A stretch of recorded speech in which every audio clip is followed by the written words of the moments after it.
Um, hello, everyone. Hello, everyone. And I'd like to first welcome you all to the second part of the series that we have on the application process. Today, we'll be talking about drafting a CV for ERAS and residency application. Dr. Omar is going to be giving the talk. Um, so the talk will be under Alfaisal MedHub. Alfaisal MedHub is an initiative under the umbrella of the International Office, and we aim to create a global opportunity for medical students and discuss topics that are relevant to medical students and that would help them with their career options and help them understand the career opportunities that they have available. This talk is in partnership with AMBOSS, which has been so gratefully sponsoring our talk. We have Dr. Omar. Who is a PGY-1 internal medicine resident at Mayo Clinic, Arizona. Dr. Omar, would you like to start? Thanks, Ala. Hey, everyone. It's very nice being here. It's very nice seeing some of those faces in the participants. I truly appreciate everything that the International Office has done so far in supporting people through their journey, through residency and other pathways that people like to pursue. I'm very proud of everything they've done. Being one of the founding members, it just makes me happy to see all the work they're doing, and I truly appreciate them doing this today. It's gonna be very interactive. I hope you guys make most of this workshop today. I have a few slides, but at the end of the day, we'll give plenty of time to questions, because I think at the end of the day, there'll always questions. I know there are going to be a lot of questions. So feel free, let's try having a system in place for the questions. We'll take questions at the end, because I think questions in between the workshop kind of just cause delays and disruptions. So feel free to put your questions in the chat box, and at the end of the workshop we'll get to the questions, and I promise we'll try to answer as many questions as possible. So I want this to be interactive. Make most of this experience here. I'm here today to share whatever little knowledge and experience I have, and I hope you guys benefit.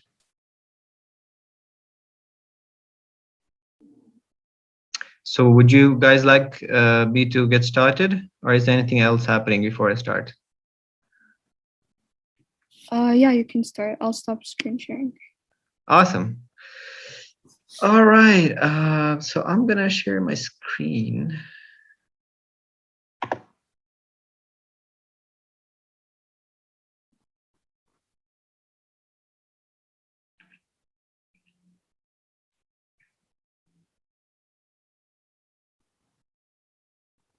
Okay.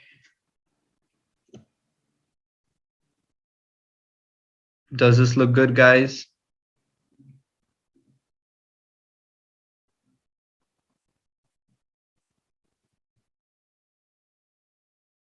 Awesome.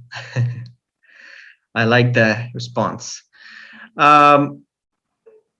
Okay, so let me just first introduce myself again. So I'm Omar. I'm one of the graduates, 2020 graduates from Alfaisal.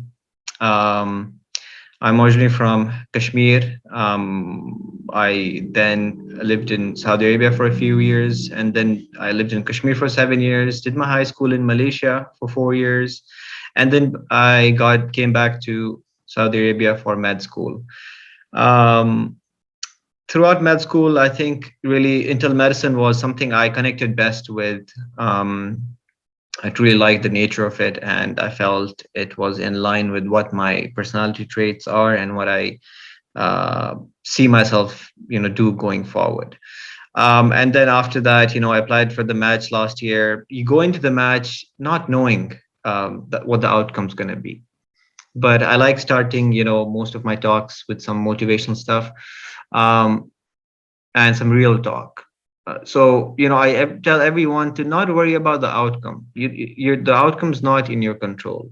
you don't know where you're going to match. So that's something you shouldn't be worrying about. You should focus on doing your part in maximizing the chances of matching and matching at a very good program. And how you do that is by doing electives, by doing research, by making sure your application is top notch, it's perfect, um, and just having a system in place when you approach this application. So as long as you've done all that, you do not need to worry about the outcome because that's not in your control. So I just wanted you guys to keep this in mind as you go through this process. It's stressful. It's a lot of times you might feel very hopeless. I felt hopeless, throughout the process. It was difficult. No one goes into the process with it being easy on them. So, keep your head down, work hard, do your best, and don't worry about the rest. I'm just trying to hide this panel, hide video panel. Okay.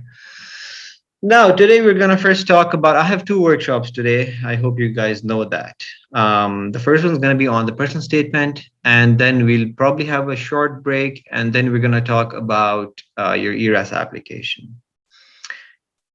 So here, as a means of reaching out and sharing my experience with the other IMGs, with other medical graduates applying to the match, I got on Instagram and on YouTube. So I have a YouTube channel. I've put together a few videos on the ERAS application process, and they're just there as a resource. Obviously, my residency commitments and other things limit how much time I spend on these, but I hope they serve as a good resource for you guys, and it's a platform for you guys to connect with others, to connect with me, ask questions, and hopefully it benefits you guys. So feel free to check those out.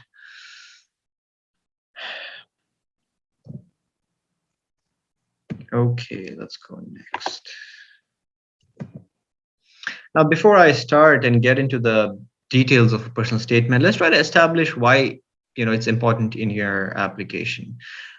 This is a survey that NRMP does with the program directors every year, asking them some questions about what kind of factors they took into consideration when they were, selecting applicants for interview or when they were ranking applicants. And as you can see, personal statement is up here, which 78% of the program directors cited as a factor that they take into consideration. And the importance rating is on the right, 3.9. That also shows you it's a pretty important factor that they take into consideration. So it's important. It's not something you should be doing overnight. It's not something you should be rushing. You should give it time, and you should give it your best. Now, a personal statement should be personal, and it should make a statement. There's a saying, if you've worked on a personal statement and someone can take your personal statement and put their name on it and make it work, you haven't made it personal enough. So a personal statement truly should be about you. The focus should be on you. It should bring out your personality, the qualities you have to offer as a person and as a physician. And everything that you mention in your personal statement has purpose. You do not want to mention something which doesn't connect back to who you are as a person. So keep that in mind. So it should be personal, and it should make a statement. You don't make statements with long, lengthy pieces. Statements are usually made with a very direct, brief statement. So that's what a personal statement is meant to be. It's meant to be direct. It's meant to be straightforward and simple, but also giving an insight into who you are as a person. So now, what was my personal statement about? My personal statement was about my experience teaching BLS at med school. I was an American Heart Association certified BLS instructor, and I gave BLS courses to students, to hospital staff, and so on.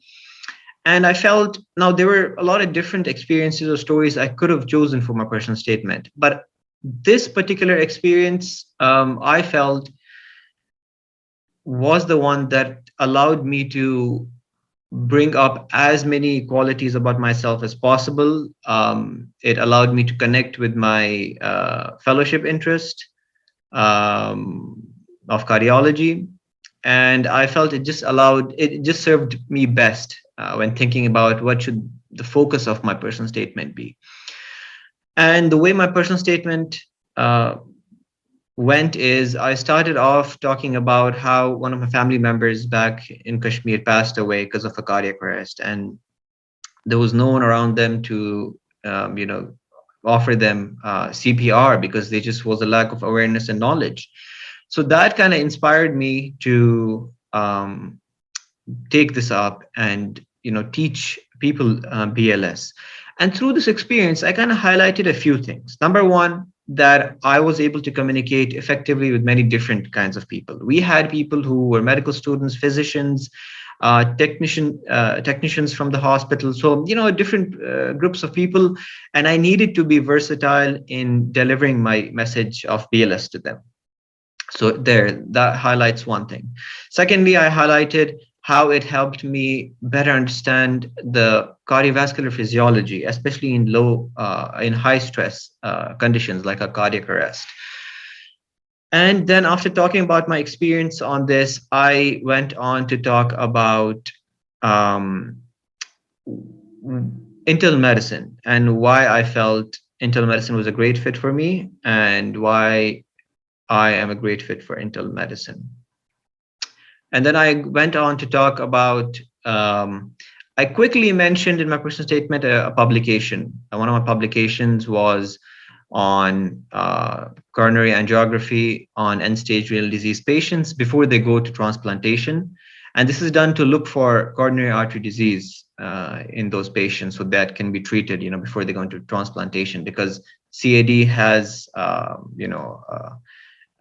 an influence in transplant outcomes because, you know, very frequently cardiac diseases and renal diseases go hand in hand. So again, you know, you're seeing a pattern so far. Everything's focused on cardiology. Everything is focused on, you know, cardiac arrest, BLS, and so on. And then I concluded my personal statement by talking about what I expect from the program and what kind of program do I want to be at, and what I offer to the program. You know, my previous experiences, my leadership, extracurricular research experiences is something I'll carry to the program. And I hope the program gives me a platform to build on those things. Now, I wasn't worried that, when you mentioned that you want to do fellowship, you want to do research, academics, a lot of the programs that may not be very academic focused, may not have fellowships, might be like, so why is this applicant applying to our program? And some of them may filter you out. Well, I was happy with that because I didn't essentially want to match at a program where I didn't have access to academic or research opportunities. And despite that, I had several different interviews in programs like these, and the interviews went really well. But obviously, a lot of those programs brought that up. They were like, you have plans of doing fellowship, so why are you interested in us? But that's essentially what the personal statement allows you to do. It allows you to express your interest, express your expectations in your own words, and there's no other part in your application that allows you to do that. So make the most of it. Can we get rid of this red line? Is there a way to get rid of it? I think it might have been a mistake by someone.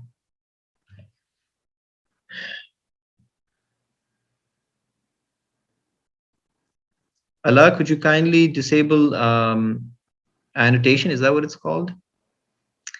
Yeah. Is it not enabled? Let me check. Well, I mean, I see a red line on my screen. I don't know if it's just me or everyone else sees it.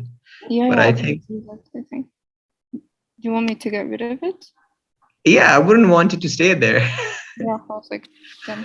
Okay.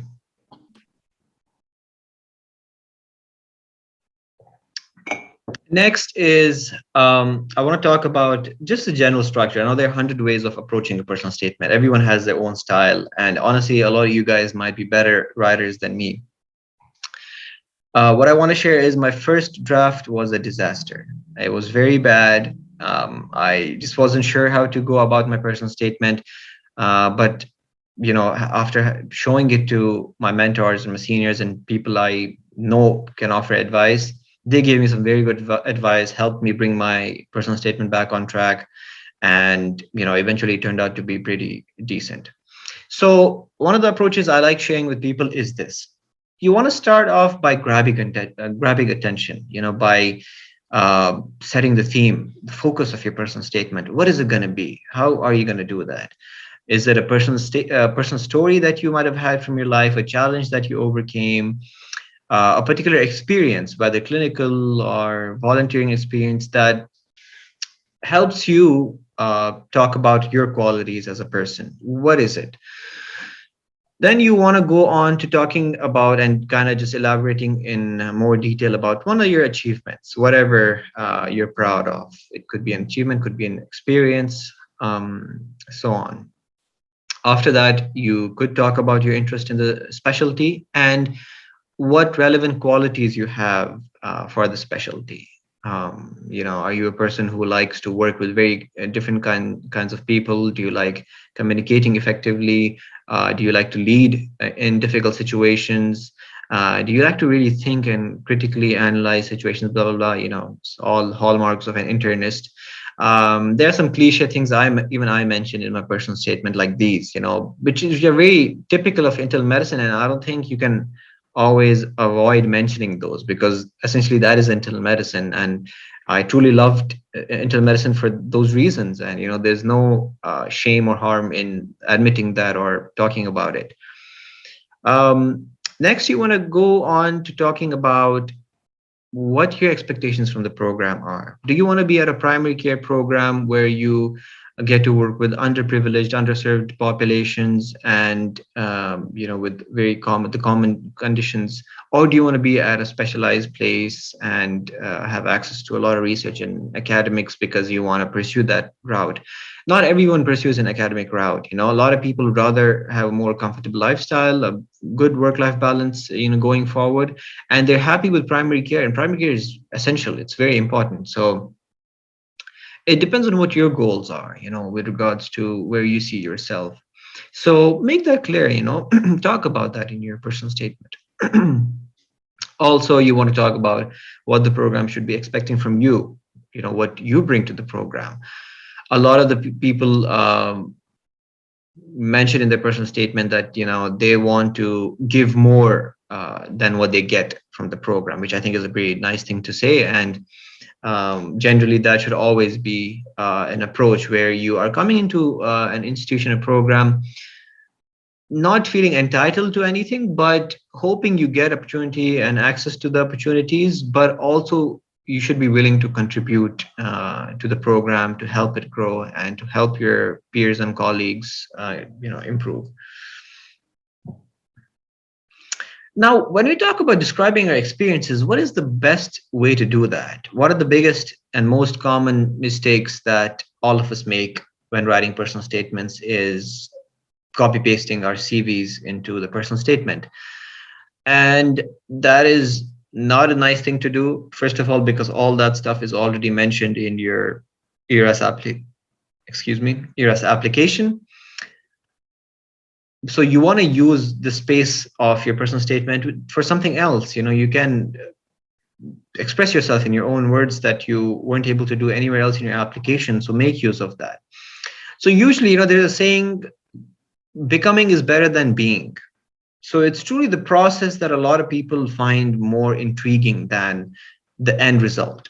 For example, if you were to climb the Mount Everest, so a story about you making that ascent, that climb up to the top, is actually more exciting, more engaging than you talking about you being on top of Mount Everest. And you should think about your experiences the same way. What you've done goes to the CV. How you did that goes to your personal statement. Just, that's like a rule of thumb. So talk about the process, reflect on your experiences, not simply just mention them, reflect on them and see how they helped you uh, improve as a person, what you learned from these experiences. That these are the things you should be elaborating on in your personal statement. Here's what I want you guys to do after you finish these webinars today with me. And if you're still working on your personal statement, and a personal statement, part of the process of writing a personal statement is truly just reflection and thinking. When I started writing my personal statement, I remember actively starting a month early before I even started writing, and just I would sit and think about what experiences I've had so far in my life, what kind of journeys I've made, and what could be a focus of my personal statement. So you need time to think. That doesn't come overnight. So give yourself time to think about, again, just reflect back on your experiences, reflect back on your journey so far, and write down 3 qualities you see as your biggest strengths. These could be leadership, this could be resilience, if you've gone through a lot of different challenges. These could be just interpersonal flexibility, adaptability, whatever it is. I'm sure all of you guys have amazing qualities that you guys can talk about, and that you guys can serve your patients with. It just needs some thinking. Think about those qualities actively. Now, this is not a time for humility. I know a lot of people are like, oh God, how can I write a personal statement? I feel like I'm bragging. This is not a time for humility. You need to reflect on your biggest strengths, because people need those strengths. People need you. So keeping humility aside while you work on your personal statement, think about your strengths, think about your biggest qualities, and then ask the people around you what they think your best qualities are. This could be your friends, your family, and see what they say.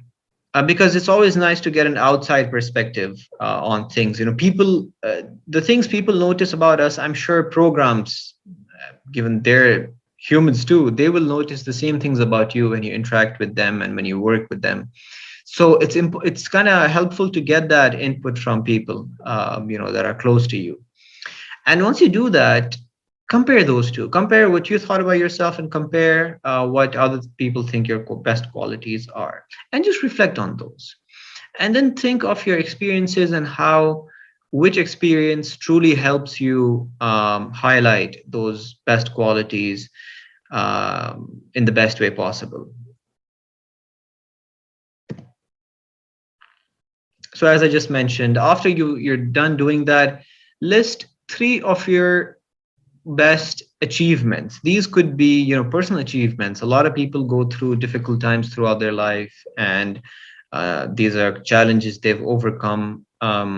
These could be professional experiences, like clinical experiences, volunteering experiences, whatever it is, whatever you're proud of. And then, as I said, choose the one that tells most about you. There are some experiences where we were more passively involved, just it was more technical, we got work done, that's it. But there are some experiences that truly engage you as a person, as an individual, and it truly pushes you to your limits, and possibly also polish you in many ways. So these are the experiences you want to highlight in your personal statement.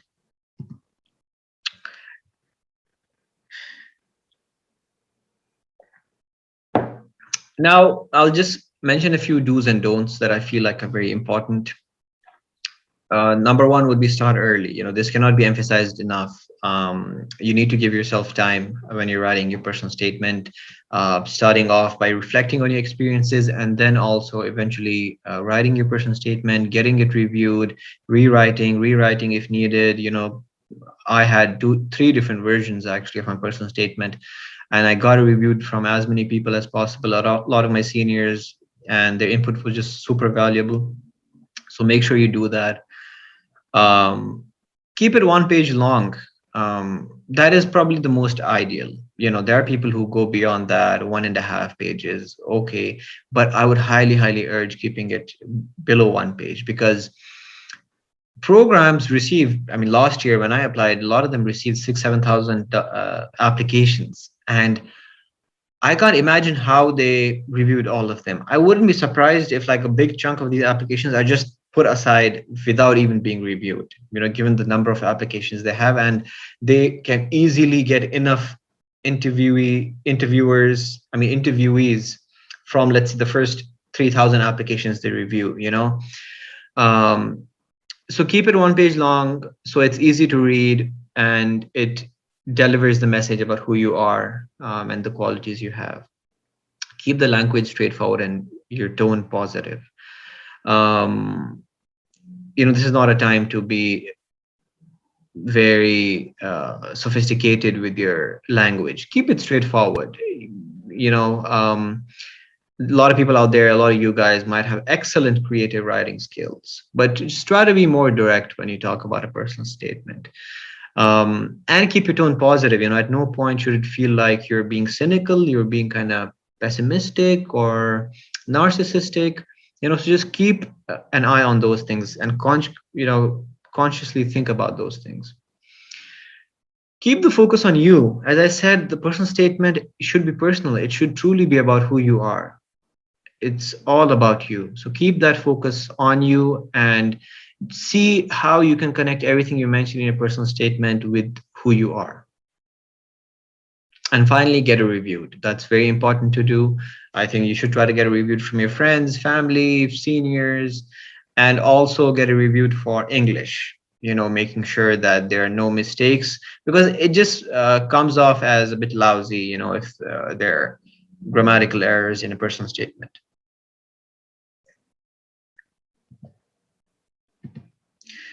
Now, my top 5 don'ts. Don't over dramatize or over philosophize. I notice people do that, but I don't think this is the place or time for that. As I said, be effective. I'm not stopping you from writing effectively and writing strongly, but avoid over dramatizing things. A lot of people will be like, and then I saw that patient and oh my God, it just truly opened my eyes, stuff like that. So keep it simple and keep it effective, but avoid over dramatizing. Don't be negative or complain. So unfortunately, sometimes that just comes out. There are people who, I can hear someone. So there are people who, have a tendency essentially of leaning more towards the negative side of things, where they may be writing their personal statement, which should be about them, but somehow the focus has now shifted to blaming people, to being negative, reflecting on their experiences in a negative manner without seeing the silver lining. A lot of difficult things we go through usually have a silver lining, usually have a lesson it teaches us, usually have something good that comes out of it. That's my philosophy. So it helps to have that focus of, focusing on the positive. So avoid being negative or being cynical or complaining about things, about people, about circumstances.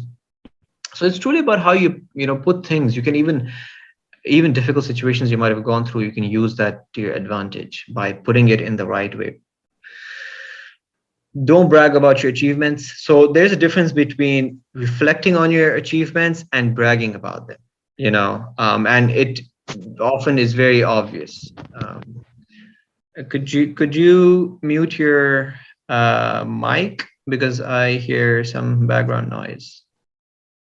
Thank you. Um, don't procrastinate. As I mentioned, starting early is very important, and I cannot emphasize that enough. So try to start working on your personal statement early enough for you to give yourself enough time. And finally, don't copy paste your CV into it, as we just mentioned. You can mention an achievement, a story, but you need to mention it in a way that reflects, you know, your involvement and your journey through it. Now, finally, I want to talk about tone. It's something that maybe a lot of us don't pay attention to when we write, but it's equally important, to your content. So, sometimes people may have grammatical mistakes, whatnot. A lot of people might just overlook them. It's fine, no worries. But it's very easy to pick on tone of a written piece, and it truly tells what the state of mind of the writer was. So pay active attention to those things. For example, I'll just share a few examples here. Some desirable and undesirable elements. Desirable would be humility, which kind of reflects humility, versus something that reflects arrogance. Then there is sincerity. I've read through personal statements, and believe me, it's very obvious to um me as a reader, when people write sincerely, when people are truly connecting with their experiences, versus someone who's very superficially touching on some of their experiences, and it just doesn't seem like they're uh, truly connecting or reflecting on their experience. And undesirable would be things like, just either being too crazy or being too bland, where there was just no connection. Enthusiasm is very nice. Programs love to see applicants who are enthusiastic about what they do. If there was a volunteering experience or a research experience or the specialty, and they show true enthusiasm, it is very nice. Versus cynicism, again, people who are very cynical, very judgmental, critical about things in their personal statement, it's not a good thing to have. Competence, as I mentioned, personal statement is not a place to be humble. You need to show that you are competent, you have the skills and knowledge to excel, and you are confident in your ability. The undesirable side of things being overconfidence, or the lack of confidence, or someone's just uncertain, like, I'm not sure how I finished med school. That is not good either. Another element of desire is diligence. Diligence essentially would indicate that, would reflect a long track record of commitment and sticking to your responsibilities, and executing them effectively. Undesirable being laziness, in whatever shape or form that manifests on a personal statement, it's better avoided. Then it's desirable to show gratitude. It's fine to be thankful, to acknowledge people in your personal statement, in the sense that you can talk about how you worked with an excellent team back in med school, in your internal medicine program, your clerkship. That shows that you are a person who acknowledges, you're not just obsessed about yourself, but you're also include the people around you when you celebrate achievements. So that's a very important quality to have. And undesirable being bitterness. And as I just mentioned, having that focus on you, the team, and the patient is very important. You need to show that you're a team player, you work with a team, versus just me, me, me. It's all about you. You've gone through challenges, you've overcome challenges, you've achieved big things, you've done this, you've done that. That honestly does not reflect nicely. So try to, uh, have that in your mind when you're writing a personal statement. Try to acknowledge the people you've worked with before. Acknowledge the people who helped you get to where you are today in this position of applying to the match. It's been an amazing journey, and I'm sure there are people who have influenced you in amazing ways, who have taught you great things, and it's just nice to kind of reflect on that and mention that at every opportunity you get. Now, next up, I'm practically done with my workshop for the personal statement. Next up are a series of questions for you to reflect on, when you're writing your personal statement. And these will just help you dig up information and experiences when you're thinking about them. For example, what experiences you've had. You can go through these questions later at your convenience. Who you are as a person, and how your experiences have shaped you into the person you are today. What kind of qualities do you have? And then why are you interested in the chosen specialty? Is it a role model that you had in med school? Is this just the nature of the specialty? What is it? Are there any scientific reasons you're interested in the specialty? And then what goals do you have for your career? As we talked about it, it's nice to mention fellowship goals in your application. It's nice to mention if you have other plans. Let's say someone wants to get into more research or science, someone wants to do primary care. It's nice to talk about those. And if you don't mention them in the personal statement, you'll probably be asked in the interviews. And here's one more thing: whatever you mention in a personal statement, be ready to speak about them in your interviews, because quite often programs will pick on something from a personal statement, and they will have you reflect on that and tell you more about it. So just keep that in mind. Don't mention something that you may not be able to effectively speak about. uh, so yeah, these are the basically goals for your career that you are pursuing. And finally, what your expectations are from the residency program. How can the program help you get to those goals? And before I finish this first workshop, I want you guys to very actively take a moment and reflect on this saying from Nelson Mandela. And as I read through it, take a moment to reflect on your life so far, on your journey through med school, on doing steps, doing electives, research, everything you've done.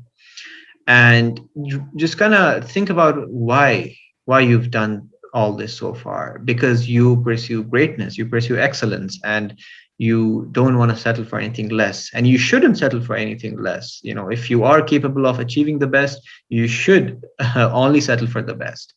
So there is no passion to be found playing small, in settling for a life that is less than the one you are capable of living.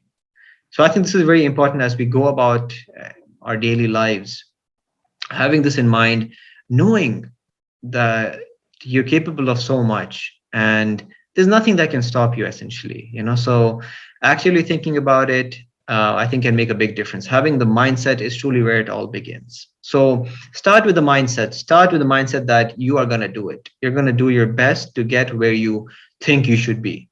And that's really essentially where it all begins. Thank you very much, guys. We will now take questions before we move on to the next workshop on ERAS CV. So let's look at the questions now. Where are the questions?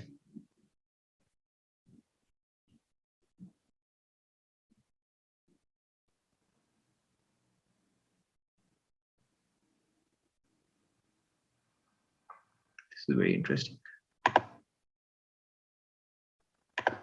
Okay. Let me pull this up. Okay. How are we on time? What's the time right now? Oh, we're good. So let's see.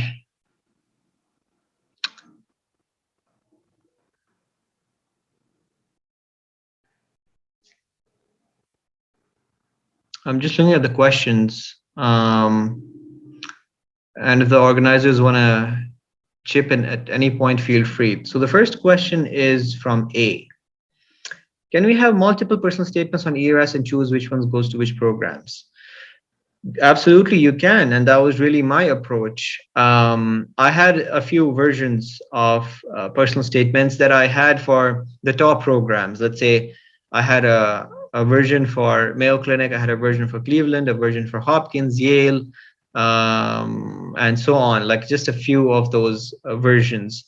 I didn't have a version for each program. I applied to 200 plus, but had a few for like the big main programs where I just really just switched the name. There was nothing else I modified. I know people can go a step further and kind of like tailor the personal statement even more to the program. They can talk about the city, they can talk about the state, they can talk about having family there, and they can talk about why, what interests them in that city and the program. So, I think if there are programs that you truly want to match at, or a city you want to match in, you should consider doing that. You can have as many versions of your personal statement as you want.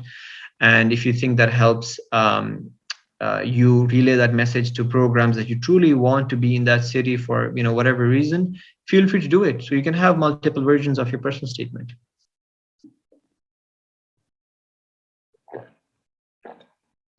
Next question is from Damla.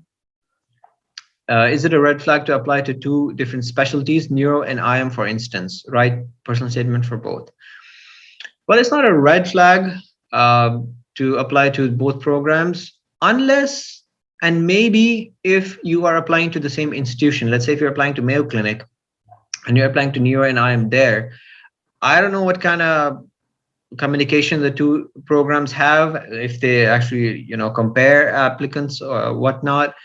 That's the only case where I think might be an issue, but otherwise it's not a red flag, because no other program knows what other programs you've applied for.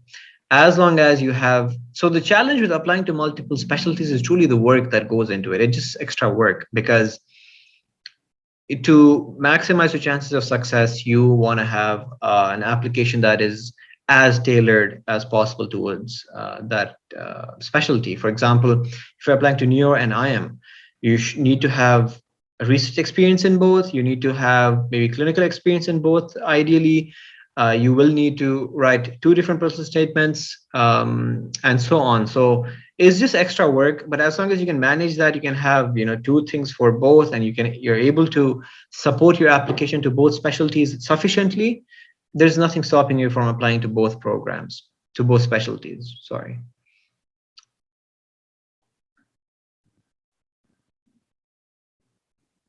Anisha asks for the brainstorm questions again. I believe you guys will be sent, the copy of the presentation, and you will be able to kind of review those questions at your own comfort.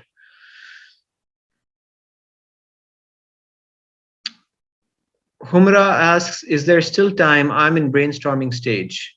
I honestly feel there's still plenty of time. It's 21st of August, and if I remember correctly, the deadline's like mid-September. So there's definitely plenty of time, as long as you can put together a draft maybe by the end of August reasonably, then you'll have some time to get it reviewed by people and finalize it. So you have plenty of time, I would think. But as I suggested, just kind of try to get it done as early as possible. Kayla asks, we should be finalized our PS with goals.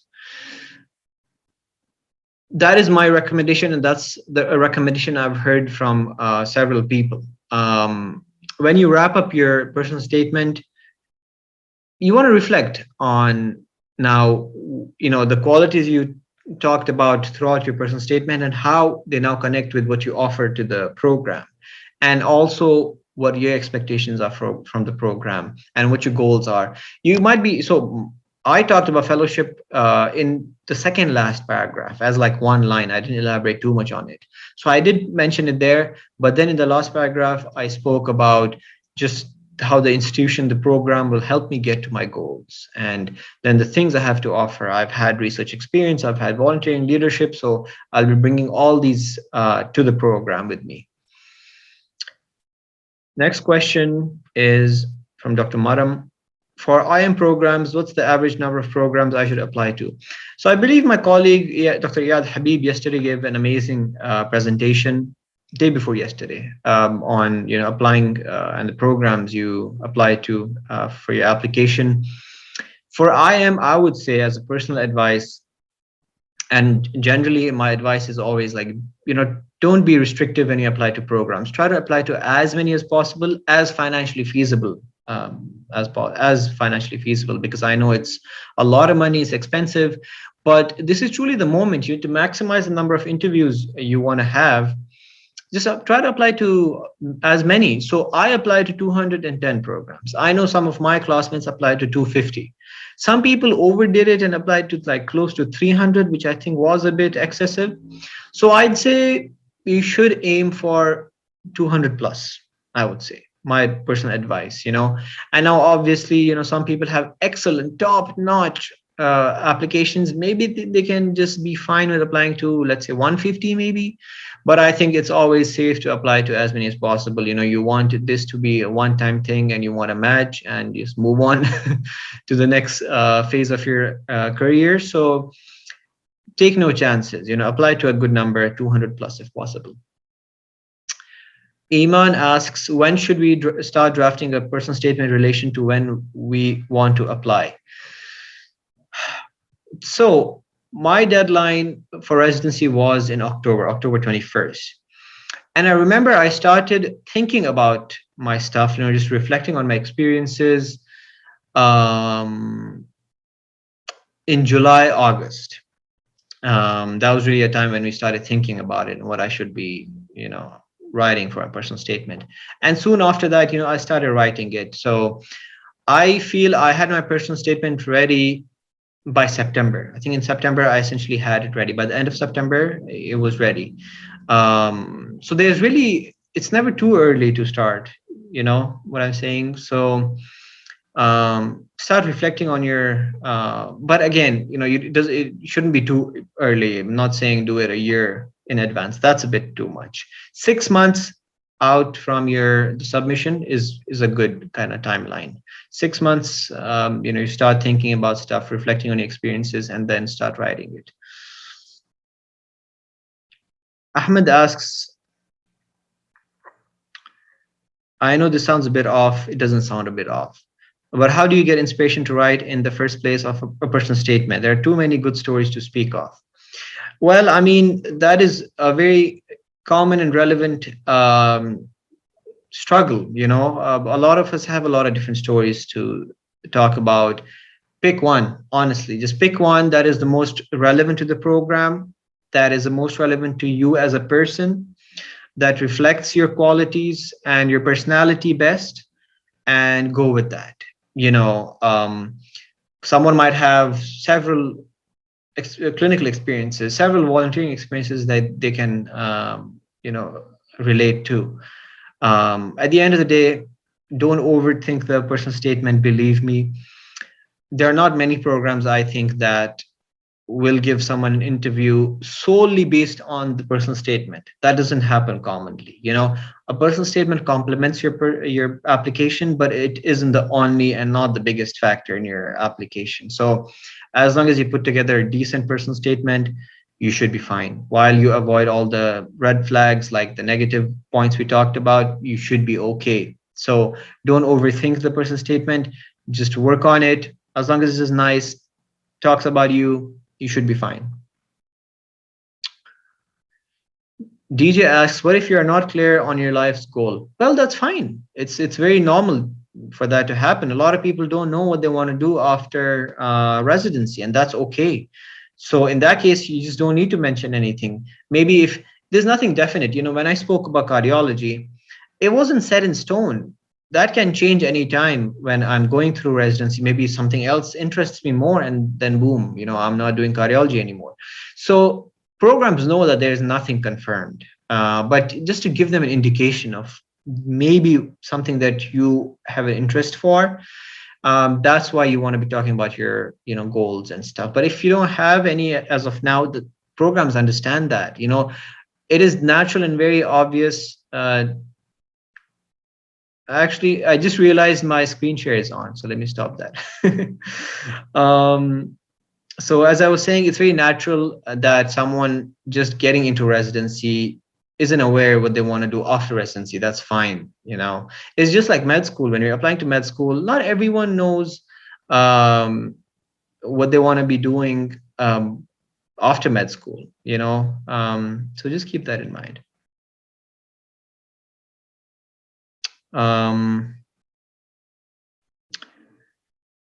Next question.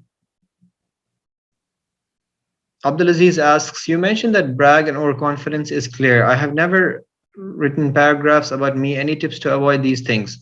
So I would say, that's totally fine. A lot of us wrote the personal statement for residency for the very first time. I had never written a personal statement, and I had written for electives and stuff, but besides that, never. So I think advice from seniors and people who review your application can highlight that, can kind of make sure it's not coming off as braggy or overconfident. So don't worry about it, Abdulaziz. Just work on your draft and then have it reviewed by people who know, who kind of can help you and can give you another person's perspective on your personal statement. They can tell you if it, is coming off as braggy or not. But don't worry about it. Start off, because I always suggest people to not have other people write your personal statements. Please don't do that, because you know yourself best. You can pay a freelancer to write your personal statement, but at the end of the day, it's not going to be as effective. It's not going to be as personalized. It's not going to reflect who you are as a person, because they don't know your best qualities. Only you know them. So write a draft and then seek whatever help you want with, grammar, language, content, whatever it is. Rua asks, someone applied the last year but didn't get accepted. Should they mention that in the personal statement, how they grew from that? That's a very good question, and I think a very relevant question. I would say I have no particular recommendation for that, because I don't think I know enough on that topic as to what, if you should mention high, if you should talk about that. And some people ask if they should talk about, let's say, an attempt in steps or in the personal statement. I'm not aware. I mean, I wish I had a more definite answer, but I would say that sometimes comes up in interviews regardless, because your interviewers will ask you sometimes, whether this is the first time applying or second time applying. And I think, I don't know if they have some sort of database or information to see that there are people applying for the second time. um, so you can choose to talk about it, and talk about how you improved, how you strengthen your application versus last year, and how that experience helped you grow. When we talk about overcoming disappointments, challenges, that could be something that someone could touch on in their personal statement, as to how they were able to overcome from that difficult time, and were able to work on themselves in their application to make sure that the outcome is much better this time. Next question is from Yvonne.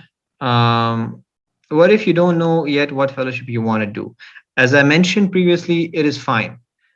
Not everyone has a definite answer to that, nor did I. I kind of picked on cardiology because I had things in my personal state, in my application, that helped me support that claim. I wasn't just coming in and saying I want to do cardiology, and there's really nothing in my application that supports that. So that's the main reason I chose cardiology. Although I did emphasize to a lot of programs in my interviews that, look, I like cardiology, but I'm happy to consider other things. Depending on how my residency experience goes, I can consider other stuff.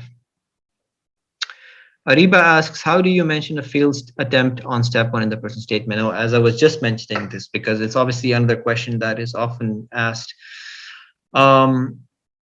Again, I feel like I don't have enough knowledge on this particular topic and how to handle this best, whether you should mention it in your personal statement or not, because I think it's already there on your, what do you call it, on your application, or on your USMLE transcript, I believe. So if the programs are interested to ask, they may bring it up. On the other hand, if I think it really depends on every person's circumstance. Let's say someone who wasn't able to pass on the first attempt, and then did extremely well on the second attempt, and there was a very clear, very definite reason that they weren't able to pass on the first attempt. Let's say some people have close family members that pass away. Some people have very difficult illnesses that they go through during that period. So these are things that I think can be talked about in the personal statement. So you should, I would recommend just kind of reflecting on your application, on your experience, your personal story, and see how you want to talk about it, how you want to discuss that topic on your personal statement, or then even in your interviews. M asks, could you suggest some resources helpful for syntax variation in expressions when drafting the PS? Uh, well, honestly, I would say at the end of the day, getting it reviewed from the people close to you and who know the language really well helps. That just helps you avoid paying money for like a language review.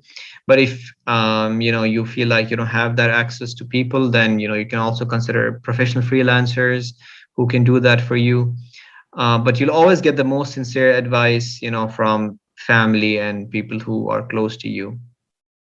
Otherwise, besides that, I honestly, unfortunately, don't have any specific resources that would help kind of ensure proper syntax and just, appropriate expressions. Sarah asks, how do you explain practice gap on maternity leave in personal statement? Now, as I was mentioning, people face challenges, and that could be something you could speak about. How that was a difficult time, you had to take time off, because believe me, a lot of people here uh, appreciate people who put family first.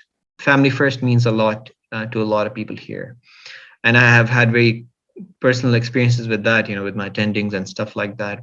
So when they see that commitment people show to their families, and they had a practice gap or stuff because of maternity leave and reasons like that, a lot, most of the times programs are understanding of that, and it should generally be not be a problem.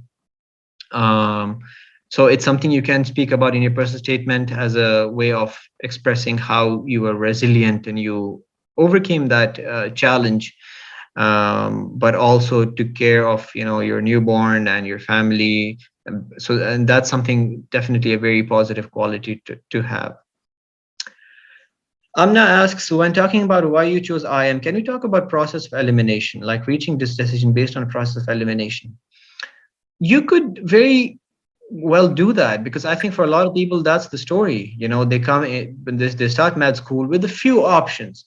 For me, it was pediatrics, IM, and maybe neurology. And then my friends used to tell that I should go in psychiatry. I don't know why. But for me, it was really IM or neurology or pediatrics. And then there was I didn't have a formal elimination in place, but I just mentally, over time, as I went through med school and I built my experiences, they became more internal medicine oriented. So the others were just kind of eventually eliminated. If you have a more interesting story as to how you eliminated your other options, you could consider, sharing that in your personal statement. But otherwise, for me, it was really just that process. Salma says she's interested in PEDS, but there are only 200 programs. Should I apply to IM just to make my chances of matching more likely? Now, IM has a lot of programs. IM has way more programs than neurology, pediatrics, and maybe many other specialties. So just because I mentioned you should be applying to 200 plus in IM, it doesn't mean it's not the same number in pediatrics. I don't know how many programs people applying to pediatrics, but it's definitely going to be much lower. It might be 150 or 100. And it depends on your goals. A lot of people just want to match, whether in family medicine or IM, they are fine with both. In that case, you can consider, applying to internal medicine programs as well. Some people are like, no, I'd either match in IM or nothing at all. And they would rather have take an extra year and reapply next year if needed to match in the specialty. So again, I feel your story best, your priorities and preferences best, and how much if you truly want pediatrics and pediatrics alone, then I wouldn't recommend obviously applying to IM. But if you're fine with both, and you are okay with internal medicine as well, because it's obviously a great specialty, so you can then consider applying to both specialties. That's again a decision that I feel you should make in the context of your preferences and goals, but not solely as a way to increase your chances of matching. Abdulaziz says, I have different research in different specialties because I was lost in the beginning of med school. After trying a lot of specialties and a lot of electives, I chose what is best for me. So is it a downside to mention it? Not at all. I think that's usually the approach. And I think I personally started off like that as well. No one has a definite idea about what specialty they want until very late in med school, and that's okay. So the only downside is when someone has everything focused on one specialty, but they're applying to a different specialty.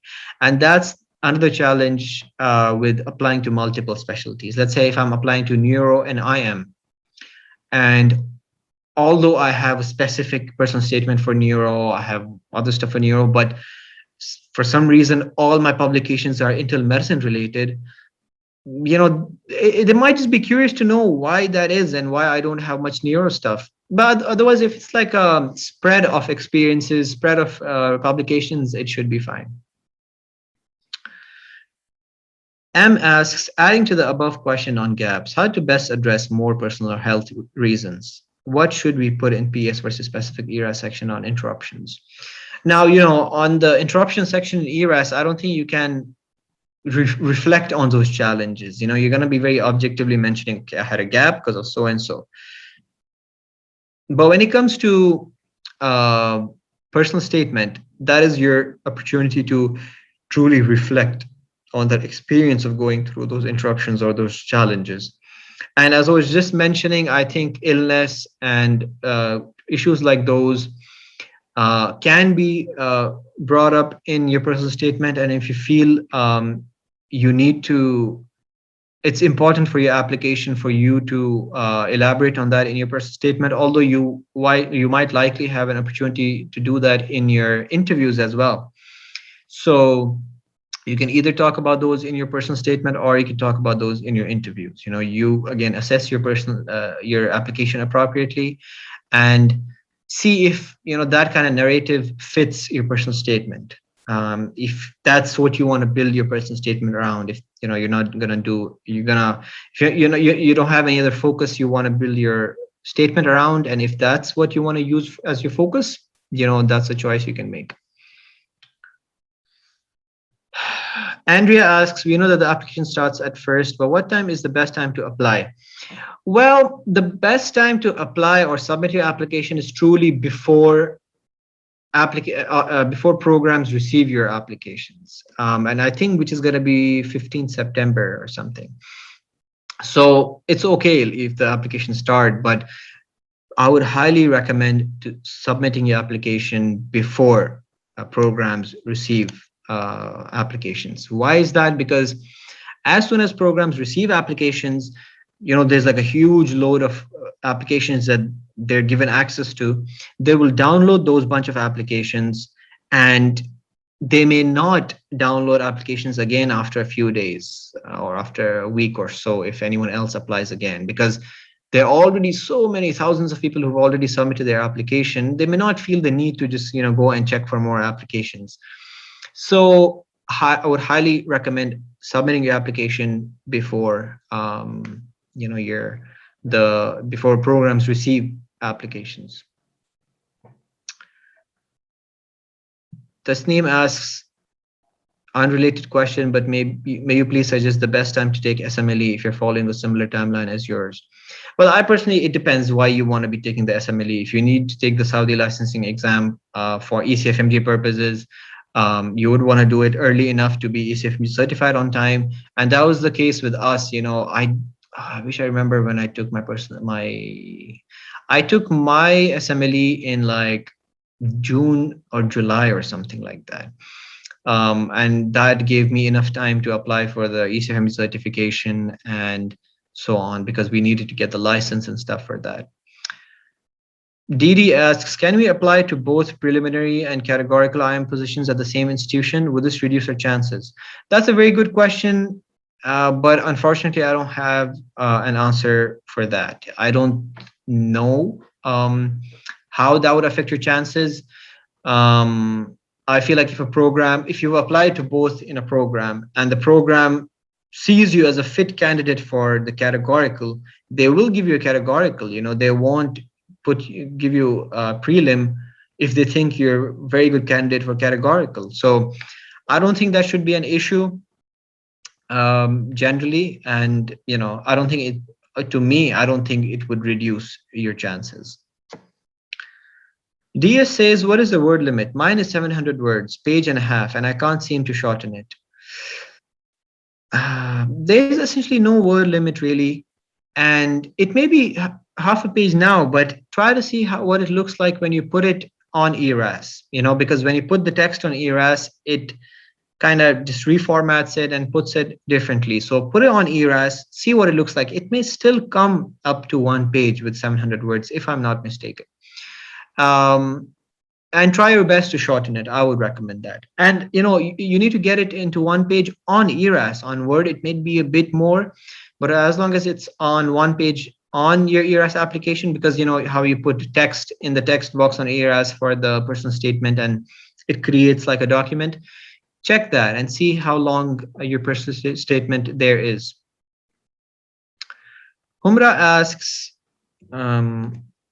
do you recommend any service which is good for getting reviewed, or asking people around us will suffice? Or is it essential to get a paid review done? Honestly, I don't think it's essential to get a paid review done. And that really depends on different people's preferences and how much work they want to be put into the review. So I felt I had access to people, close friends and family, who reviewed my application for grammar, for content, made sure the sentences flow nicely. So I didn't feel the need to hire someone or pay someone. But if you feel that is necessary to ensure like a good personal statement, I would recommend you do that instead of not paying anyone at all. DS says, do we need to mention red flags? Again, a good question that we just answered previously. I think you want to look at the red flag in the context of your application, and see where it fits. If it fits on your personal statement, if the red flag was an experience, a story, a challenge, an obstacle you overcame that you could use as a focus of your personal statement, you can definitely consider doing that. Otherwise, quite often in your interviews, you will be given the opportunity to talk about any possible red flag in your application. But obviously, the concern people have is, well, what if I don't address this red flag in my application? Maybe the program will not even give me an interview. In that case, if you feel it's truly that essential to address this red flag, you can definitely consider talking about it in your personal statement, if that makes you feel better about at least addressing it, and then seeing what the programs have to say about it, and then they decide to extend an interview. And says, where can I find the recording for preparing your residency program list? I will have to refer to the organizers for that. They can answer the question better about the recordings and where you can find them. Hopefully they will respond at some point, and you'll have an answer for that. Kyla asks, I have 4 LORs, 2 internal medicine, 1 ICU and gastro. Should I apply only IM? May I apply pediatrics FM? Again, a good question. So it appears that all your letters are very IM oriented. And it again goes back to your goals and preferences. Do you want to do pediatrics? Do you want to do family medicine? Are these options you would definitely consider and would be happy with? If so, then you can consider applying. I think family medicine is generally pretty lax with the personal statements. I think you have a good amount of US clinical experience, and they would be happy to see that. I think it's always nice to have family medicine specific, like a primary care oriented elective, but I think a lot of people match, to family medicine with internal medicine electives. So you should be fine with applying to those. Pediatrics, I'm not sure, since there are no pediatric electives that you've had, I'm uncertain how programs would receive that. You have no pediatric rotations or even LORs. But if you have other stuff to support an application into pediatrics, for example, research experience or other things like volunteering in pediatrics, you could also be a very good candidate for pediatrics.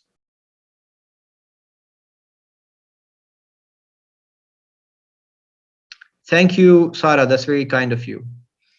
Milagros asks, any advice to IMs applying to neurosurgery? Well, well, well.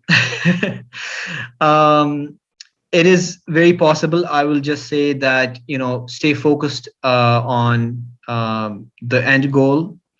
You will match if you've put in the work. It's just a lot of work. It's a lot of work. It's a process, people who IMGs who applied, who match into neurosurgery have started early, did loads of research, publications, connected, networked very strongly with neurosurgeons in the US, did electives, did observerships, research trainings everywhere. So as long as you've done that and your application demonstrates a very strong interest in neurosurgery, you're going to make it. That's all I can say. But I think my biggest advice would be, if you're applying this year, connect and network, reach out to neurosurgery programs, neurosurgery faculty in the country for many different reasons: to highlight what you've done so far, to reach out and see if they can get you an interview at their program, to get more research experiences. So I think networking is very important. I really encourage everyone to get on LinkedIn and connect with people, connect with faculty there. I'm a big advocate of LinkedIn. And I would highly recommend you guys join LinkedIn and reach out to faculty. Lekha asks, do we have to add them in our MSPE? Add what exactly, if you could clarify? 29 September. Okay. So it's 29 September. My bad. Andrea says, what about the NRMP number that is not available yet? And then Jesus replies saying NRMP number available for September 1st. Okay. Lekha asks, if I haven't gotten my step 2 results before applications are open, should I email the programs in advance or should I just wait for my step 2 results? Yeah, so I think it would be reasonable to just, depending on how much time your results will take, if you've given the exam already, or or you'll get it soon after applications open, you should be fine. You can just update the programs after you receive the results. Alternatively, you could also consider updating programs, especially the ones you're most interested to match at. You can consider letting them know that you've done the step 2 already, you're waiting for your results. And at that point, they will probably mainly kind of assess based on your step 1 score and keep an eye on your application. And then once you send it to them, they will review your application. Andrea asks, what happens if I send my application without NRMP number because this number is going to be available on September 15th, NRMP on September 15th? Okay, I think that was answered. Thank you guys, thank you. Stephen asks, how important is it to be ECFME certified by the application deadline? I would say, from personal experience and from the experience of my classmates, it's very important generally. I wasn't certified by deadline. I was certified a week after I submitted my application and then a week after the deadline, but it was still early enough to not do too much damage. I think if the certification takes like a month, 2 months into the match season, then it has an impact on the on the application, without denying. That's very important to kind of acknowledge. So try to get it as early as possible. If that's not possible, it's fine. It's just something that's there. Programs can choose to take it into consideration, but try to minimize the delay in getting certified. Dr. Madam asks, some programs ask for 3 LORs and I have 4. Is it okay to upload the 4 letters? Yeah, it is okay to upload the 4 letters. I think I uploaded 4 for most of my programs, and it's perfectly fine to do that. Okay, so Lekha meant gaps, red flags. I think the MSP maybe asks for like interruptions in education. That's where you can talk about the gaps. Red flags, um, I don't know if that's the best place to talk about red flags, and depending on what kind of red flags those are. Because MSP is a medical school or student performance evaluation. It's something like more like a formal document talking about your performance in med school. So I wouldn't necessarily talk about certain red flags there. I would rather either talk about them in my personal statement or in the interviews. Sajid says, could you kindly please let me know if I should address score drop? I honestly don't think you should address that. Your scores are great. Both scores are very good. And it's that's not something you need to address, in my personal opinion. Stephen asks, I'm not sure if I have credentials verified by SEP 29. Should I apply late or email PDs about my status? SEP 29 isn't too bad, I think. Um, but you should not apply late. I would not recommend applying late. Apply on time and then update them when you get certified. Homara says, for an old grad with no step 3 but certified now, how important is step 3? Well, step 3, especially for old graduates, obviously helps, but it's not the most important factor, I would think. The advantage it has, it opens an extra opportunity for the H-1B visa if you're interested in that.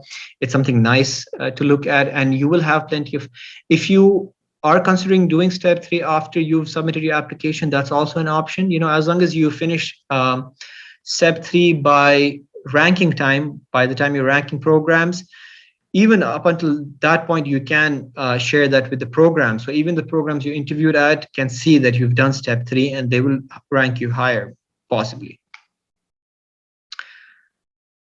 Lekha, I believe I answered that question. And thank you, everyone. I believe that brings us to the end of this webinar. These were amazing questions. And I thank you guys for joining for this one.